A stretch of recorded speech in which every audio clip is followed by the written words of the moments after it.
பிரியமானவர்களே, இயேசு கிறிஸ்துவின் நாமத்தில் உங்களுக்கு என் அன்பின் வாழ்த்துக்கள். எப்படி இருக்கிறீங்க? நல்லா இருக்கிறீங்களா? நீங்க சந்தோஷமா மனமகிழ்ச்சியா இருக்கும்படி ஆண்டவர் விரும்பி உங்களோட பேசுகிறார்.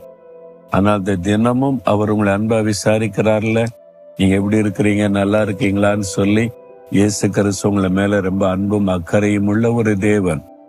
1 பேதுரு 5:7 இயேசு கிறிஸ்து உங்களை விசாரிக்கிறவரானபடியால் உங்கள் கவலைகளை எல்லாம் அவர் மேல் வைத்து விடுங்கள் என்று ஆண்டவருடைய வார்த்தை சொல்லுகிறாரு.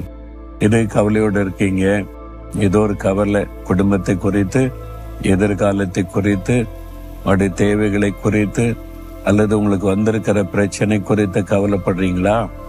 ஆண்டவர் சொல்றாரு, உங்களை விசாரிக்கிறதுக்கு ஒரு அற்புதமான ஆண்டவர் இருக்கிறார்.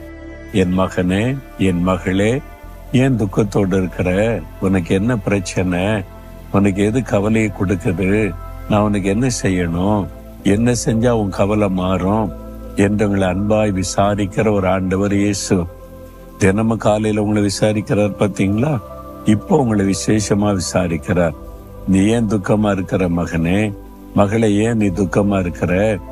நான் பாத்துக்கிறேன். நான் உன் மேல அன்பு அக்கறையும் இருக்கிறல்ல. கவலையெல்லாம் என் மேல வச்சிரு, கொண்டா என்கிட்ட கொடு. என்ன கவலை என்கிட்ட தந்துரு. உன் உள்ளத்துல வச்சிருக்காத. எதுக்கு நீ சுமந்துகிட்டு இருக்கிற? நீ கவலைப்படுறதுனால ஏதாவது மாற்றம் வரப்போகுதுன்னு நினைக்கிற? தேவையே சந்திக்கப்படாது, மாற்றமும் வராது. நீ கவலைப்பட உனக்கு பாதிப்பு தான் வரும், வியாதி தான் வரும், பிரச்சனை தான் வரும். என்கிட்ட கொடுத்துறான்னு சொல்றார். என் மேல வச்சிரு. அந்த கவலையை என்கிட்ட கையில தந்துரு, நான் பாத்துக்கிறேன். கல்வாரி சிலுவையில உன் துக்கத்தை எல்லாம் நான் சுமந்திருக்கிறேனே, உன் கவலையை சுமந்திருக்கிறேனே. எதனால? உனக்கு அற்புதம் செய்து உன்னை சந்தோஷப்படுத்தணும் என்பதற்கு சிலுவையில எல்லா கவலையும் நான் சுமந்துட்டேன். நீ பட வேண்டிய பாடு, நிந்த, அவமானம், அடிகள் எல்லாத்தையும் நான் ஏற்றுக்கொண்டுட்டேன். நீ கவலைப்படாத, நான் உனக்கு அற்புதம் செய்வேன் என்று இயேசு உங்களுக்கு சொல்லுகிறார். அவருடைய கையில நீங்க கவலையை ஒப்பு கொடுத்துட்டா, அவர் மேல வச்சிட்டீங்கன்னா அவர் அற்புதம் செய்வார். நம்ம என்ன தப்புன்றோம் தெரியுமா?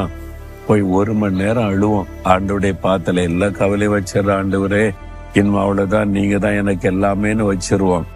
ஜெபம் முடிச்சு திரும்பி வரும்போது அவளத்தை எடுத்து திரும்பி உள்ளத்துல வச்சுக்கிடுவோம். அவ்வளவுதான், மறுபடியும் கவலை. ஆண்டவர் சொல்றாரு, நீ திரும்பி எடுக்கூடாது, என்கிட்ட போட்டுரு, உன் கவலை என் மேல போட்டுரு. அப்புறம் திருப்பி எடுக்கக்கூடாது, நீ சந்தோஷமா போ.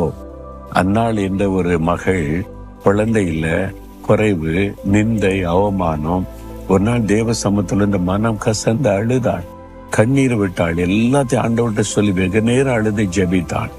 ஜெபம் முடிஞ்ச பிறகு அதன் பிறகு அவள் துக்கமுகமாய் இருக்கவில்லை அப்படின்னு வசனம் சொல்லுது. என்ன காரணம்? ஆண்டவர் மேல கவலை வச்சுட்டா திருப்பி எடுக்கல, அவர் பார்த்து கொள்ளுவார் என்று. அப்பதான் ஆண்டவர் அற்புதம் செய்து அவருடைய நிந்தையை மாற்றி மகள பண்ணினார். நீங்க அவர் மேல வச்சுட்டு திருப்பி எடுக்கக்கூடாது. ஆண்டவர் உங்க மேல வச்சிடுற, நீங்க பாத்துக்கிடுங்க, அவ்வளவுதான். அவர் அற்புதம் செய்வதை காண்பீங்க. இன்னைக்கு வச்சிடுறீங்களா? அவர்கிட்ட கொடுத்துறீங்களா உங்களுடைய கவலைகளை எல்லாம்?